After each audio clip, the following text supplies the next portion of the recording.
Let's profile our inkjet printer using X-Rite i1Photo Pro 3 Plus. I'm Art and ArtIsRight. Before we start, subscribe if you're new and hit on the bell icon so you'll be notified every time I upload cool new videos like this. This will be a comprehensive guide on how to profile your paper using X-Rite i1Photo Pro 3 Plus color spectrophotometer. If you have the i1Photo Pro 3 or the other X-Rite Pro spectrophotometer device, this guide will also apply to those devices too. Let's talk about my setup. I have my 16-inch MacBook Pro here running on Catalina 10.15.7, and I have i1Profiler 3.3.0 installed on the system. The display that I'll be using to do the color proofing on is BenQ SW271C. This is their latest 27-inch 4K hardware calibrated display, and it has been calibrated with my laptop using Palette Master Element. For the printer that I'll be using in this guide is Epson P800 printer. I'll be using a Lightbox by IVZG2. This is the light that I'll be using to do the spectral reading from, and also the light that I'll be using to proof my print. For the paper, I'll be using Canson Infinity Edition Etching Rag. Thank you so much, Canson, for sharing me this paper and allowing me to use this in this demonstration. A few things that you're going to need to get out of the package in order for you to prepare for this calibration is obviously the i1Photo Pro 3 Plus along with the appropriate cables to connect this to your computer. You will also need the base for it as well, because in this base, if I pull this down, you will see that there is a white ceramic tile in there. That white ceramic tile is the custom white point specifically tied to the i1Photo Pro 3 or i1Photo Pro 3 Plus device that you have. You will also need the ambient light sensor cover, and we're going to replace that during the process when we're measuring the light source to get the spectral reading. And I'll explain all of those when we're doing the calibration, and it's going to make much more sense. You're also going to need the backing pad and also the ruler so that you can set your spectrophotometer on so that you can do the color reading, and this is the ruler that helps guide you for each of the line. I have the test chart printed already, but I will walk you through a full guide on how to get these done and how to print these out. And you will need, like I said, the backing sheet along with the metal guides that comes with it. So these metal guides are magnetic, and they will just attach to this backing board magnetically, and you should always use this backing sheet because this white has been calibrated perfectly so that if you are trying to profile a thinner material, this white is going to help minimize any color variations that will come out from there. To get us started with the paper profiling process, let's jump into i1Profiler. I already have the correct device selected, i1 Pro 3, i1 Pro 3 Plus. The difference between these two devices at the Plus model has a larger aperture opening, which has its advantages in profiling and also reading highly textured surfaces or also highly reflexive surfaces. Otherwise, the calibration process is going to be very similar to each other. From here, what I will do is go onto the left-hand side of the screen and choose in the list for device specification. If you are printing from an inkjet printer or a dye sublimation printer such as a DNP printer, you will be choosing the RGB color print or RGB printer. And the reason why is because the program, when we're trying to print to Photoshop, LightRoom, whatever that may be, is sending the signal to the print driver in RGB and not in CMYK. And because this is not a pre-press run or anything like that, we don't have to worry about CMYK at all. And this is one of the advantages of trying to print to an inkjet printer. From here, I will click on profiling, and you'll be taken to this screen. And for the most part, when you open this up, it's going to give you a standard patch value. For example, the number right now is 2,033 patches. The main question that we have here is how many should we use? And this is one of those optimization things where you can use too many patches and you will reach a point of diminishing return. If you use too few, you're not using too many patches. So trying to find the optimal number is going to be best. In general, I would say anywhere between 1,500 to 2,000 patches is a good number to use for a paper profiling. Anything more than that, you're starting to replace certain values in the profile. Anything less than that, you may not be building as good of a profile as you can. For now, I will leave this at 2,033 patches, and I will show you a few things in the next part of the workflow, and we'll talk about that. And from here on, what we're going to do is adjust a number of patches that best fit with the paper size that we're trying to print on. To continue on with the profiling process, either click on Test Chart at the very bottom or click on the next arrow, and that will also take you through the workflow process. And Test Chart is telling me right now that I'm trying to print a chart with 2033 patches. The device that I have is i1Pro 3 Plus, which is the correct device. Page setup and also patch layout. I'm going to skip that for just a second and come down in here to unit first. So if you're comfortable using millimeters and if you're in a country and territory where you use millimeters, this is perfect. It's a default value and you'll be ready to go right away. However, if you're like me and you're in the US and you're not really sure what these millimeter is or you're uncomfortable with millimeter, the easiest thing to do is just to come click in here and change this unit into inches, which is the one that I'm using. And most of the papers that I'm working with are in inches, so it's a little bit more easier for me to understand. From now, let's go back to the very top again, and under device setup is still the proper device. Under page setup, this is where you would choose the paper size that you want to print on. Right now, I have paper size selected to leather. However, if there's another size that you want to print on in here, you can choose from the predefined size. And if your size is not available, you can certainly go to the very top of the list and click on custom paper size. This is where you would come in and dial in the paper size of the sheet that you have. For now, what I'm going to do is leave this on paper size letter for just a second because I want to show you something. Being that I am using the i1Pro 3 Plus, this has a larger aperture opening, so the patches have to be larger. And the reason why you want to do that is because you don't want any cross-contamination when you're trying to run the device across in order to read the patches. So the larger one will definitely help from all these cross-contamination from happening. If you have the i1Pro 3, which I'm about to show you now, you will see that the patches can be much smaller as you're seeing on the screen at the moment. So a difference between these two devices. If you're looking to do inkjet profiling and you don't want to use that many sheet of paper, the i1Pro 3 is definitely the device to consider. However, if you want to get the best possible and you want to try the Plus model, you're going to be printing on a larger square patches. Something to note there. I'll go back to the i1Pro 3 Plus. And for the paper that I'm using, I'm not going to be printing on a letter size paper. However, the one we're using here is going to be a Super B 13 by 19 paper, and I will choose that from the drop-down list, 13 by 19. I'm going to leave the margins all the same, not going to change that. And under patch width and height, this is under patch layout, I'm just going to use a default value because the default value is going to give me the best result. Now with this, what you can do is see how many sheets of paper this is going to print on. For example, it's telling us right there at the bottom on the workflow that this is going to use 5 sheets of paper. It's also giving us a preview right there as well, showing that this is page 1 of 5. If I click on these arrows left and right, I can see that the moment I get to page 5, there's still a few more rows I can fill this in. So you can choose to do a few things. For instance, this is where you would go back and forth in a workflow a little bit, deciding how many sheets you really want to use to do this profiling, and also how do you fill this up. So for instance, I have probably like 1, 2, 3, 4, 5, 6, 7. So I have extra 7 slot left. What I'm going to do is go back into the charts here, and I will choose this one to be, click in there, and we'll do 2040. And if I go back in here now, I'm still using 5 sheets, and on the 5th page, you will see that it fills in the page completely. So I'm using all the single rows possible on that paper. Now, the number that I have found out that works well on 13 by 19 sheet of paper for me is 1632. This is using 1 less sheet of paper, and it's still within that range that I would consider would still give us a good profile. So I'm going to come back into this patch set, and I will type in 1632. Go back to here, and now this is 4 pages. And if you can see, it fills completely to 4 pages. And this is something going back and forth that you may want to consider doing when you're trying to set this custom sheet of paper that you're trying to print on, so that you're maximizing the paper that you're going to print and also the number of patches that you're going to print out.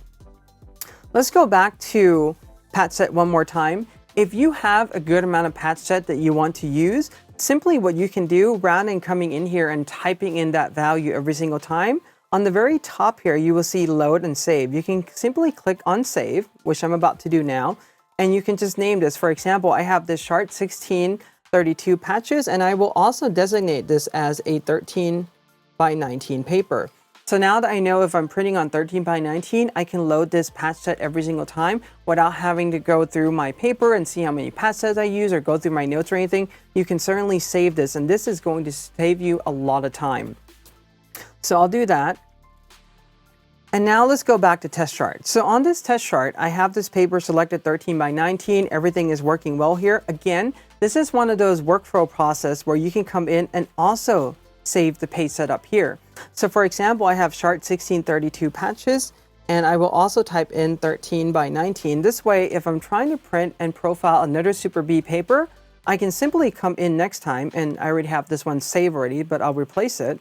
I can come in next time, and rather having to dial in all these values again, I can choose the paper size I want, highlight it, click on open, and it will load all these default value in for me. This is a big time saver if you're trying to print multiple different paper of the same size. From here, you will come and click on print. What you want to do, especially if you're on a Macintosh system, is to ensure that you're installing Epson driver and not using AirPrint. Because if you're using AirPrint like I am right now, you will see that I don't have the option to control printer color management, and that's not a good thing. So if your option screen looks like what I have on my computer screen right now, you need to go back into system preferences in printer and add in the Epson driver. So what I'm going to do now is cancel this out, and then I'll come back with the proper driver install.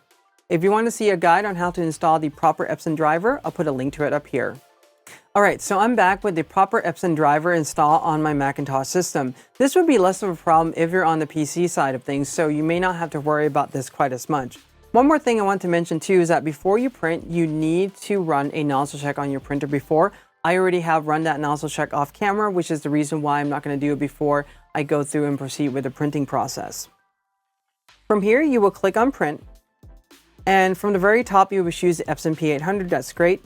Default setting is good. This is where it will look different than the default dialog or the AirPrint dialog. If you click in the middle there, right, when you see layout, you will see an option called printer setting. This printer setting option is extremely crucial because it allows you to turn off printer color management control. You want to print it pretty much blindly without the printer going in to do any type of color adjustment at all when you're trying to do all these profilings. But before we do that, let's continue at the very top. Paper size would be next, and for paper size right now, it will always default to US letter, so you want to choose the proper size. Otherwise, it will still print, but you will have a small patch on a very large sheet of paper and you are not using that paper effectively. So I'm going to choose 13 by 19, and being that this is a matte sheet of paper and Canson Infinity recommends that I choose Velvet Fine Art as the printing option on the Epson P800 printer. So what I have to do here is choose 13 by 19 front poster board because it has to be custom loaded into a printer before I can go through and print this. From here, I will click on layout in the middle of the screen to get the drop down list and choose printer setting. In printer setting basic, this is where I would choose the media type. So the paper that I'm printing on right now is not a regular matte paper, it is Velvet Fine Art. So under media type here, I will choose Fine Art Paper, Velvet Fine Art. And even if you didn't choose, for instance, the front poster board, if you choose Velvet Fine Art media type, it will force you to go through a font poster board feeding anyway. So it really doesn't matter if you do that. However, this is a little bit more straightforward and streamlined because I've done printing on this so many times already. The ink set is already set to matte, so that's perfect. Print mode, you will see the Epson precision dot is grayed out. Color mode is also off and grayed out. This is what you want to happen. If it's not, you want to turn this off because if this is on, it's going to influence how these patches are going to be printed by the printer color management, and you don't want that to happen. You want, again, to print this blindly directly from the program so that we can get the most accurate result possible. For output resolution, I will choose Super Fine. You can also certainly choose Super Photo. It's going to lay more ink down on paper, but Super Fine tends to work well for me. One thing that you want to remember when you're going through this process is that if you choose Super Fine right here, you want to print your images or anything you're trying to print through this printer with this profile using Super Fine. If you set it Super Photo, you want to match that up. That's going to minimize any variations that will come up. And under finest detail, I have that check. High speed, it's not available. And from here, I will click on print, to which the printer will tell me to load in the paper. But this is how you set the printer up. I already have these patches pre-printed in order for us to take time and not go through the whole entire printing process. The other thing that we want to remember is that we need to give it time for these patches to really dry down onto the paper. However, what I usually do for any of these type of printing is that I leave the paper and the print to dry overnight. This way the color and the ink has a chance to dry completely onto the paper before I go through the measurement process. But otherwise, you will click on print. For now, I will cancel this process out. Once you're done with this, what you can do is come and click on measurement or next, and this is where we will start the measuring process. I have to reset up my workspace to give me some room to measure the patches. Before we go in and measure the patches, what we need to do is run a custom calibration on our color spectrophotometer. Right now, if you look in i1Profiler saying that the device is connected, however, it's not yet calibrated. This is the reason why we're pulling out this base as I showed you earlier. And we're doing this because on this base, if I pull this down, you will see that it exposed a white ceramic tile. This white ceramic tile is a custom white balance for this specific color spectrophotometer. Another thing that you will also note as well is that the serial number for the custom white tile will also matches the serial number on the color spectrophotometer device. From here, what you can simply do is place it on this cradle and then press on the side button to start the calibration process, or what you can also do is press on calibration in i1Profiler software. I'll just press the side button right now to start the calibration process. Once the calibration is done, you will see the i1Profiler will show the patch set very similar to what we're seeing on the printout sheet. This patch set needs to match exactly with the one that you're measuring or the one that you printed out. If you have a mismatched number of patch set, that means the one that you set earlier up in patch set, it won't read and it will give you a failure every single time. So this needs to match perfectly with the number of patches that you have, and it does the count on that. For now, what I will do is lift the color spectrophotometer up, close the custom ceramic tile, and I'll leave this onto the side for the time being.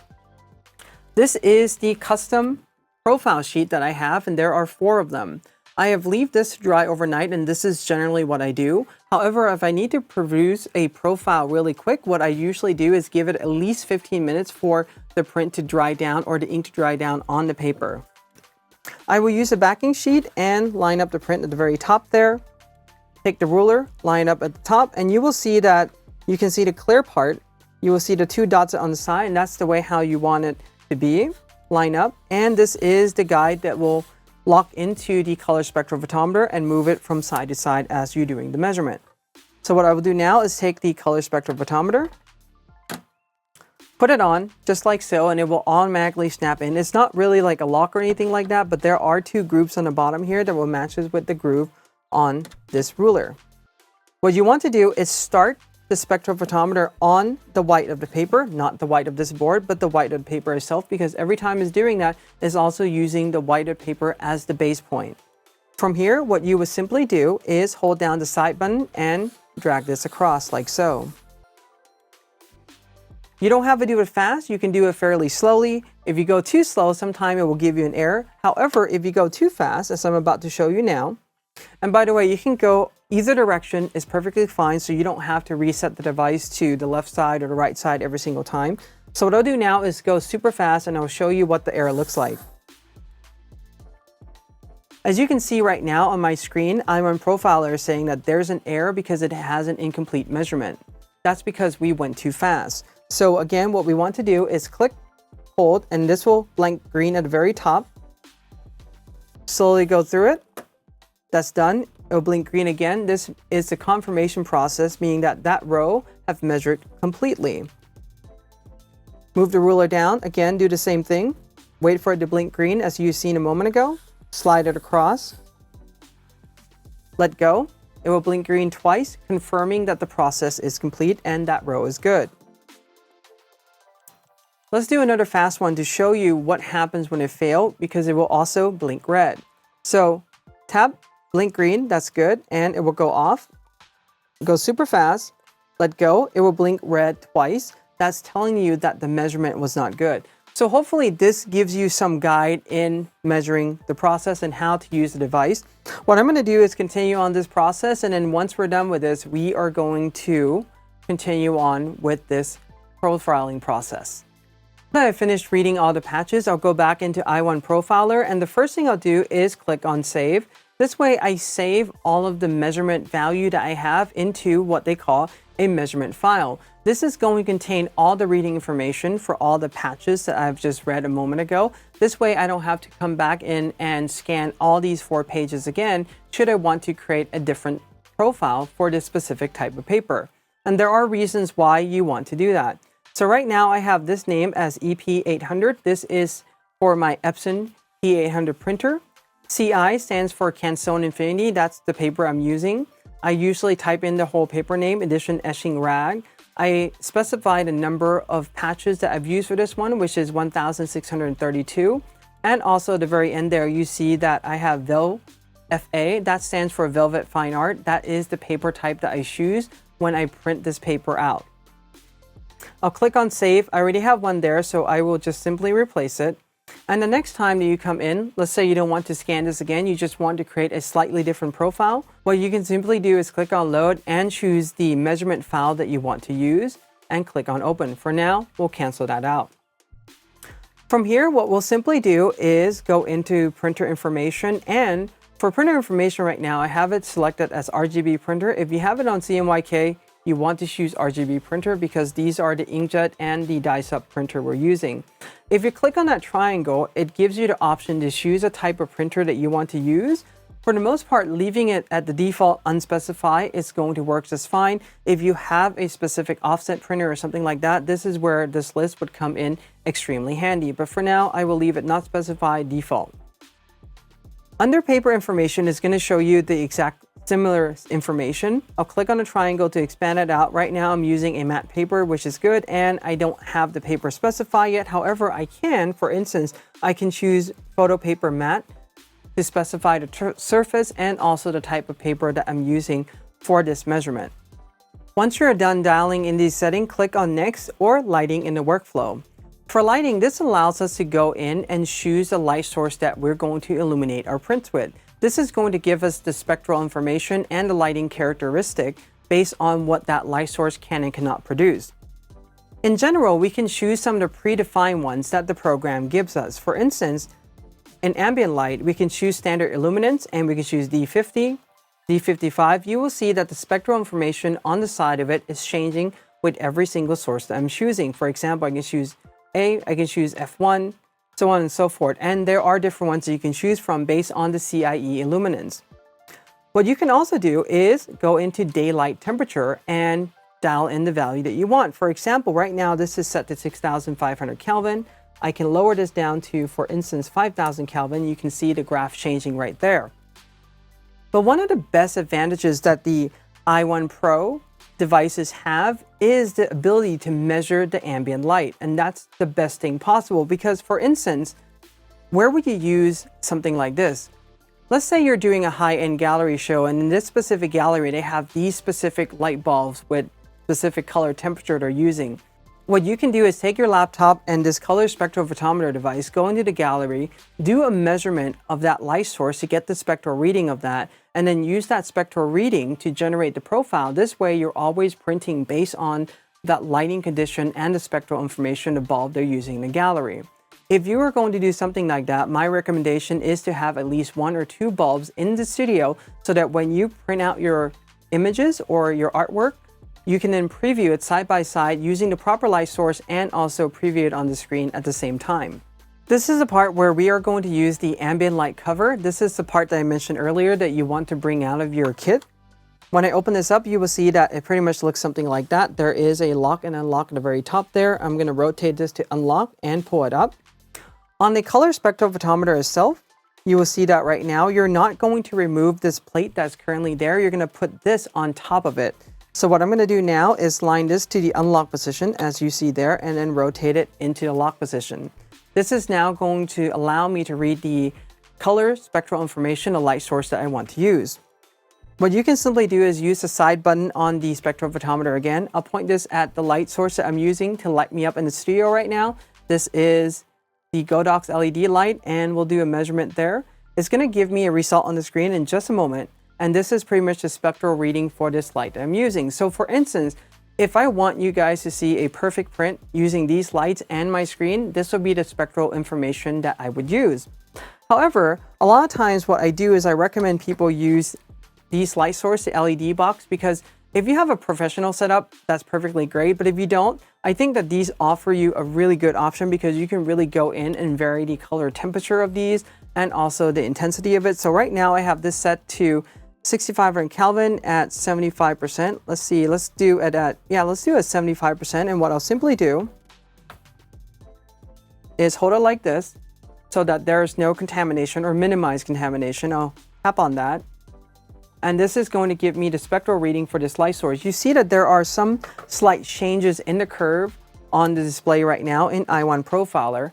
And now I'm accommodating my light source or my ICC profile to this specific light. This is something that's really cool. Another thing you're going to notice as well is that all these pieces that goes on the spectrophotometer will have their own unique serial number that matches perfectly with the color spectrophotometer because everything has been paired so that they work with each other well. If the numbers don't match, you don't want to use them. Again, we'll put this back in the case because we're done. And the great thing about this is that I can say keep measurement, I can say save as. Save as is going to give me the most flexibility. For instance, I will put down as my LED light box or light bank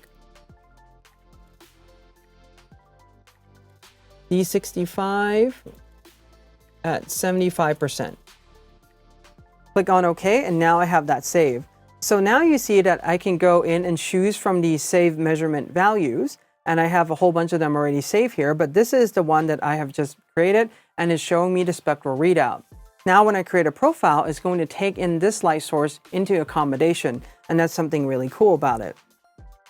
Lastly, let's go into profile setting. So the profile setting part of the workflow, this is where you go in and dial in a lot of the details regarding the profile that you want. For example, perceptual, you can choose all these different ones. I have it on custom right now, contrast, saturation, and neutralized gray. I have it on 0 for all of them. For example, you can go in here and choose colorful. So this will dial in the profile a little bit differently, or you can choose saturation and this will choose a different value. I have it on custom, so everything is just all neutral. So I'm going to leave it at that.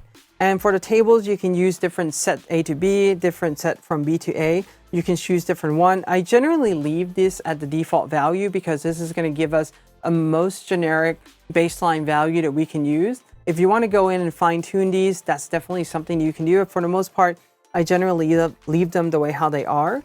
And for smoothness, again, I choose standard, leave it at 50. Chromatic adaptation, Bradford seems to work really well. ICC Profile version 4 for print profile for both Mac and PC is not going to produce any conflict or any problems, so you can certainly choose that. And profile white point, default recommended. I just normally use that and it works out pretty well. From now, what you would do is click on next or ICC profile, and this is where you would create the profile. In creating the profile name, my recommendation is to specify the printer you're using, the paper they're using. For example, right now you see that it's repeating that name as I shared with you earlier, EP800. This is Epson P800 CI Canson Infinity Edition Etching Rag. This is using 1,632 patches and Velvet Fine Art. If you want to specify the number of patches and also the medium or the paper type that you choose in the printer dialog, you can. You don't really have to do this. For example, you can certainly just erase this out. But one of the informations that I always like to include in the ICC profile name is the spectral reading of the light source that I'm using. For example, I'm using my LED light box. I'll just type in LED light box D65. So now I know that this profile is paired specifically with this LED light bank and not any other light source. When you go in and start to create profile with these custom spectral information, this is an information that you want to include in your ICC profile. I have include CXF data check, user level, I have that check, and also hot folder. You can put this into another folder on your desktop as well, so it will create a copy of the ICC profile on your desktop or another folder. Should you want to save this in a cloud or something like that as a backup, you can certainly do that. From here, we're almost done. You're going to click on Save Profile. This is going to crunch through, generate an ICC profile. And after this, what we're going to do is launch LightRoom and print out a test image using this custom ICC profile that we have just created. Once the creation process is done, it will let you know that the profile was created successfully. That's good. You can see there in the profile right now is outlined in green a moment ago, but this is a really good profile. What you want in a good profile is smooth edges. You don't want any dimples or any dots or anything like that, or any shape that may look like a wrinkle sheet of paper, depending on the texture, obviously. But if you have a decent paper texture like this that's mostly white, you should have all smooth lines like what you're seeing on the i1Profiler screen right now. And if you expand i1Profiler dialog a little bit, at the very bottom, you will have the option to save profile. We already have done that, so we're not going to worry about it. But you also have this button next to it, compare profile.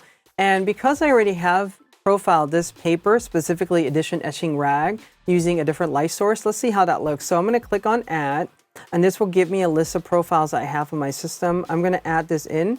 This is using a different D65 LED corn cob light. And we're going to click on that.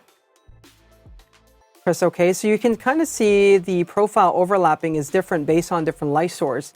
So the red one is pretty much the corn cob light, and the blue one that you see there, this is pretty much our recent profile. So different spectral information will give you a slightly different profile depending on the lighting that you're using to view your prints with. Now let's go into LightRoom and make a test print using this newly created profile. For this, I will use an image, a panorama that I've stitched together from multiple Nikon DA10 files. This is an image that I shot in Iceland. So it's really great landscape. It has been stitched together and edited in LightRoom. I will go into print. And right now I have everything configured to print on a 13 by 19 sheet of paper. It's going to print at the very top. This way I have room in the bottom should I want to print something else. In the future, I can still use the same sheet of paper. The profile that I have selected here, this is the proper Epson P800 profile that I've just generated. This is the correct ICC, and for rendering intent, I will choose relative because I want super saturated colors that are going to come out from this landscape photo. If you're printing portrait, it's generally better to use perceptual, but again, you can certainly play with those because the way how they're rendering colors are going to be different. If you want to see a full guide on how to print with LightRoom, we'll leave a link to it up here and also below in the description. You can check that out. From here, to check the setting before I print, I will click on printer. This will pull up the printer dialog that allows me to set up certain parameters. For instance, the printer itself, default value is good. I'll go down here under print setting, verify that print mode and color mode is all grayed out. That's perfect. So right now, this printer is set to Ultra Premium Presentation Matte. That's not the paper that I have. I have to go in and choose Fine Art Paper, Velvet Fine Art. That's perfect. Advanced color setting, there's nothing there. That's perfect. So everything seems good. I will click on print. What I'm going to do now is go to my Epson and manually load the paper in.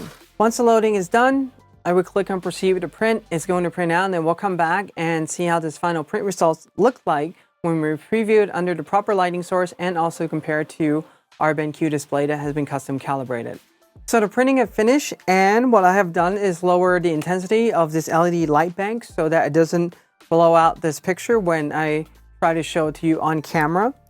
So right now it's running at around 25% intensity, but you can see how I would normally set this up like so. This would be on a light stand, or the print would lay flat like this and I would have the light source above it so I can see the illumination and how it looks in these lighting conditions. And obviously I won't have these other LED light contaminating the light source that I'm using right now to illuminate this print. But based on the off-camera setting, the color, temperature, and everything, and the way how the print's coming out, based on this profile, is looking really great. And that's something that I really like about it. This is also important as well because one of the things that we have done during this calibration is taken into account the spectral information of this light source. So that's also going to create an even more accurate profiles. So I hope that you find this comprehensive guide on how to profile your paper using X-Rite i1Profiler and i1Photo Pro 3 Plus helpful. If you have any questions about this, leave them in the comment section below. Give this a like, subscribe if you're new, hit on bell to be notified, and until next time, in art we trust.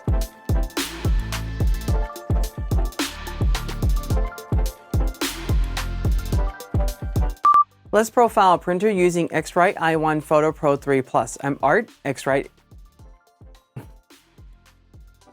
This is a big time saver if you're trying to profile multiple. This is a big time saver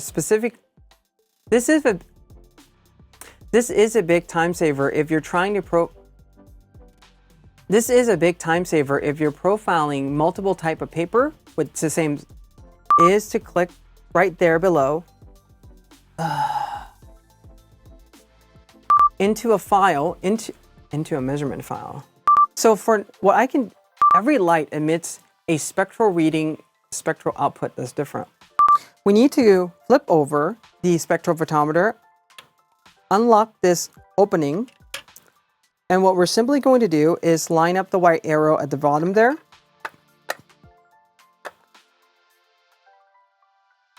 This is the part where we are going to use the ambient light cover that I mentioned earlier when we're talking about the setup. So I'm going to open this up. Seriously?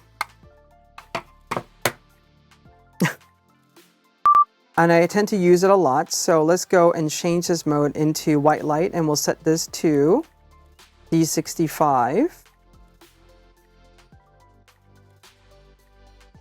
i1Photo Pro 3 Plus helpful. I'm Art Ben